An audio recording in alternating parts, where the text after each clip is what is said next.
महादेव बाबाराव शिंदे, राहणार शिंदेवाडी कोळेवाडी, तालुका कराड, जिल्हा सातारा. बर. मला आता गेल्या 19 तारखेला आता माझा नातू आहे 3 वर्षाचा. बर.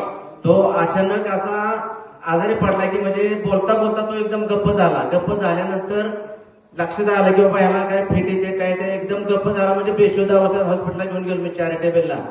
तिथं गेल्यानंतर एकदम म्हणजे बेशुद्धच होता. त्याच्यानंतर मी महाराजांना फोन लावला की महाराज असं असं माझ्या नातवाला होतंय, महाराज नातू माझा व्यवस्थित झाला पाहिजे. तर महाराज म्हणले तुम्ही यायला पाहिजे, मला आशीर्वाद द्यायला मुलाला द्या. तर महाराज म्हणले मला काय आज येता येणार नाही, मी परवा दिवशी येतो. तर बेशुद्ध झाला तर दुपारी 3-4 वाजताच तो एकदम शुद्धीवरती आला आणि तिसऱ्या दिवशी त्याला डिस्चार्ज मिळाला. तर महाराज म्हणले मी येतोय 11 वाजेपर्यंत. तर म्हटलं महाराज आम्हाला डिस्चार्ज मिळालाय. तर महाराज बोलले की तुम्ही घरी जावा, घरी आल्यानंतर मी तुम्हाला मुलाला आशीर्वाद देतो. तर माझं एवढं भाग्य आहे की नातू माझा चांगला झाल्यानंतर महाराज बोलले होते मी काय घरी येणार नाही, पण त्याच्या आशीर्वादाने मुलाच्या की माझ्या घरी महाराज आले, एवढंच माझं भाग्य मी समजतो.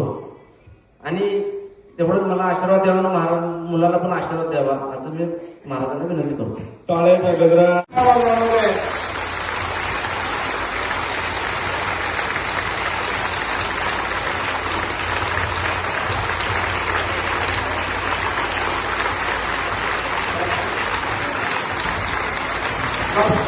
धन्यवाद.